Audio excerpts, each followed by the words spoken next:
Have you ever noticed how those campaigns led by the toiletries, cosmetic and diet industries make you want to feel bad, so then you'll buy stuff? Also, it's somehow taboo to acknowledge the fact that the majority of this disproportionate adulation shout on celebrities merely for the way they look is done so by the female of the species. Am I allowed to say that? Well, if we're talking of the elephant in the room, why is it when you get companies like Dove who proclaim women to be beautiful in all shapes and sizes? They'll do so on one hand, but in order to get there, on the other hand, it's never a surprise to see them knocking down men. Slaps.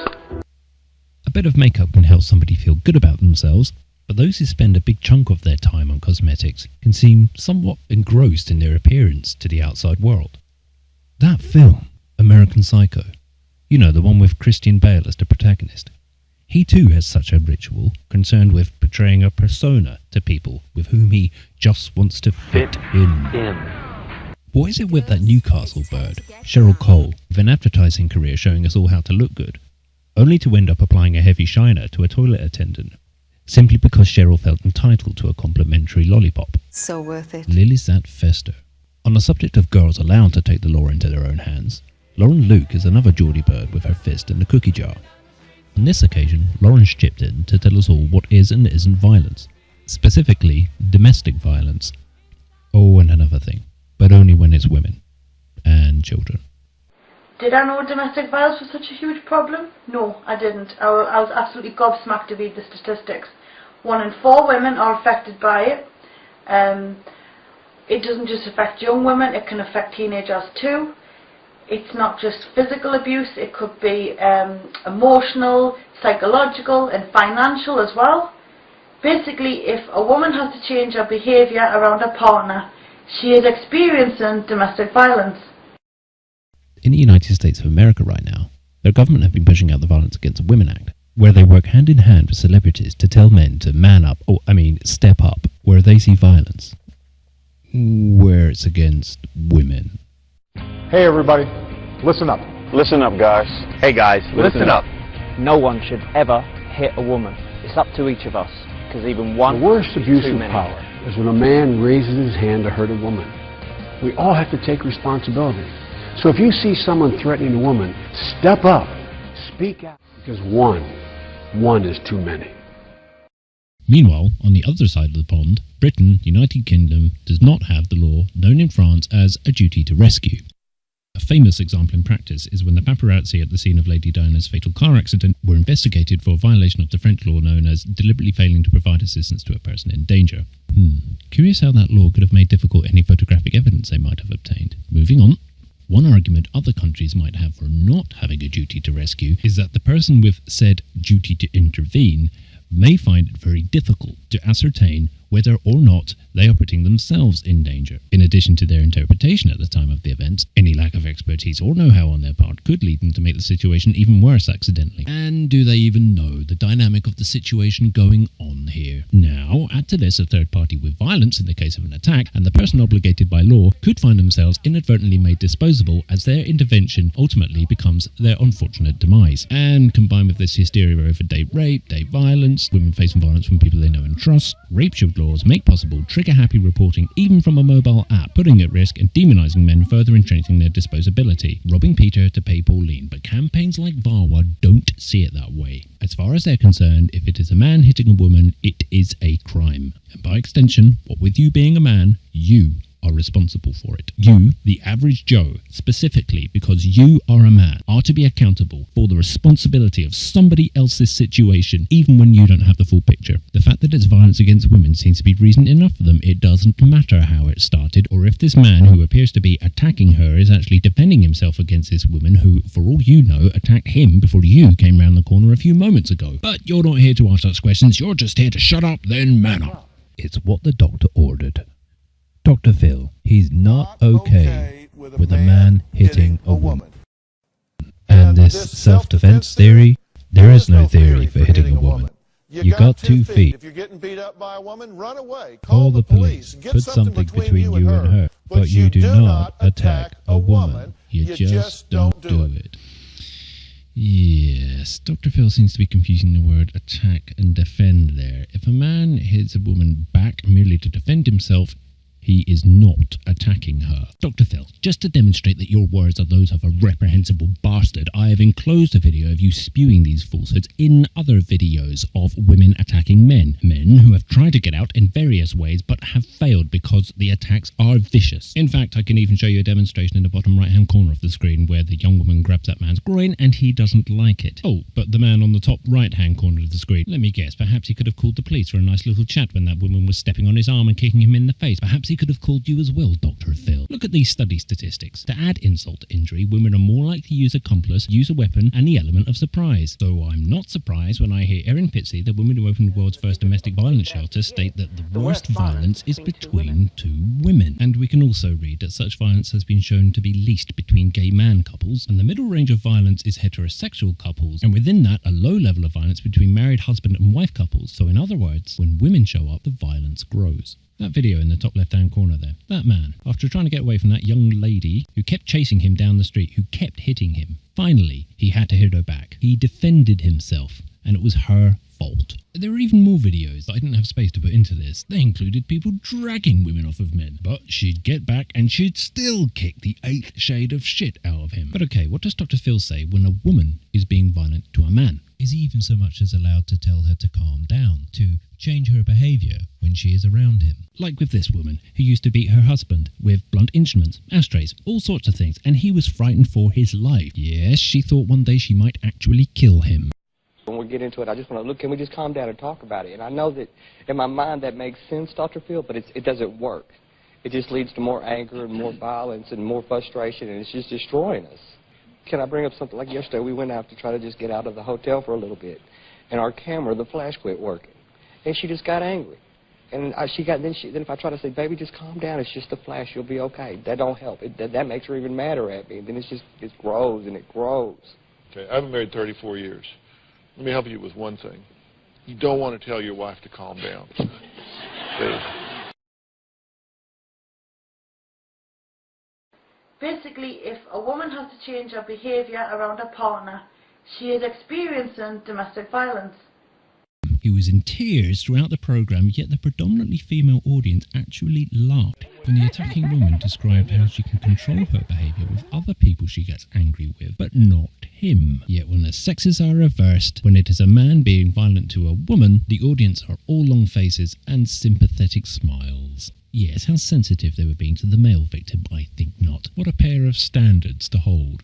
Erin Pitsey spoke of how commonplace it is for domestically violent relationships to be consensual, so that both partners are reciprocally domestically violent. And while I cannot think of any justification for something like, oh, a man flushing a woman's head down a toilet, and yes, that did happen in the Dr. Phil example, if there were some other incident, like she were coming at you with a knife, a fist, or some other blunt instrument, then maybe you do have to hit her back, if, like the video example, it's the way to stop it. Look, the moral message I have experienced throughout my life is nothing unusual. You know the one. You hear in monotone, as a man, you never hit a woman. Well, I am a man, and as a man, I have never hit a woman. And so as not to make light of what we're talking about, we are not talking about the sort of hanky-panky you see advertised in shops like Ann Summers or similar slap and tickle where a boyfriend or a girlfriend might put their partner over their knee for a spanking for Valentine's Day. But back to the monotone. I wonder how many women watching this, or those who watch Dr. Phil or Long Luke, have indeed punched, slapped, scratched, or kicked a man. And I wonder how much of that gets reported. On the serious subject of domestic abuse, child abuse is largely caused by women, not uncommonly a female relative. Physical abuse to children, neglect to children is largely from the mothers. So the hypocrisy of campaigns such as that by Refuge is they lump children with the very group of people from which their abuse largely stems. And a consequence of bundling women with children is that the louder voice of the two, of the adult, the woman, drowns out that of the child. A famous example of this in family court disputes over such things as child custody and money pertains to that of parental alienation. This can include the child secretly being coached to lie by the mother, to say such things as they are uncomfortable with the father, and this may even be used to support such false suggestions the mother may make to say the father is even a risk to the child. And while it's possible for the sexes to be reversed, so that the father commits parental alienation to the mother, the systemic grouping together of women and children in these campaigns, with the knock-on effect in the domestic violence shelters, can help bolster a one-sided story, even if domestic violence has genuinely occurred, but is consensual. so that both partners are reciprocally domestically violent. So, enabled by this women and children only support network of campaigns, a